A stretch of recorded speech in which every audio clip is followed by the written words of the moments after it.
In this lesson, we're going to take a look at the maintenance page and the coming soon page and how we can set those up inside Brizy. Now, there are going to be times when you're either building a new website or making changes to a website that you don't want it to be online. It makes sense to have a maintenance page for when you're doing maintenance and a coming soon page for a new site that's due to be released quite soon. So, how do we go about setting that up? It's very easy. First things first, you just simply need to create a page for either your maintenance or your coming soon, or for both. And once you've done that, we're going to go ahead and set this up inside Brizy itself.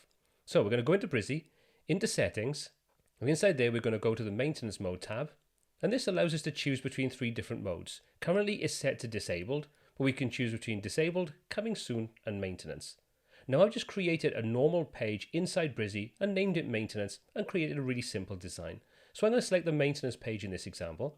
Once we do that, you can see it opens up some extra options to us. Obviously, we don't want to keep everybody locked out. If we're an administrator, we want to be able to access the dashboard of our WordPress website to make changes.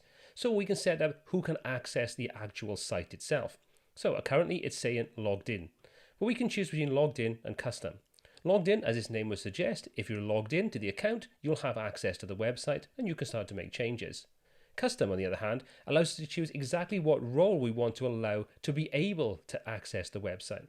So if you have multiple different users, editors, authors, contributors, and so on, you can set who can access the site when they are logged in with the relevant user role. Just for ease, let's set this back to logged in.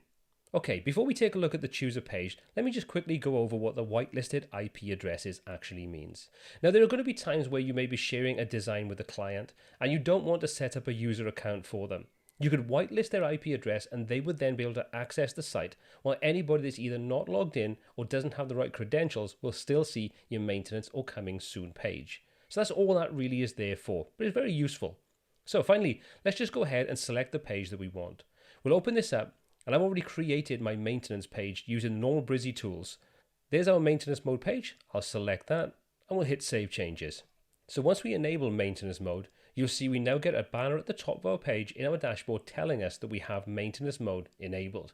So we've always got a visual representation to tell us that the site isn't live. Finally, let's just open up an incognito window and take a look at our maintenance mode page. Let's drop in the URL for our site, and there's our maintenance mode page. We're not logged in, so we see the maintenance mode. So pretty cool and very easy to do. And finally, if you choose to use the coming soon mode, everything else is exactly the same. The only difference is you choose a different design for your page. So you can see choosing coming soon, nothing changes. We still have access to logged in users or custom. We still got the option to choose the page. And finally, we still have the whitelisted IP addresses. And that's all there is to working in either coming soon or maintenance.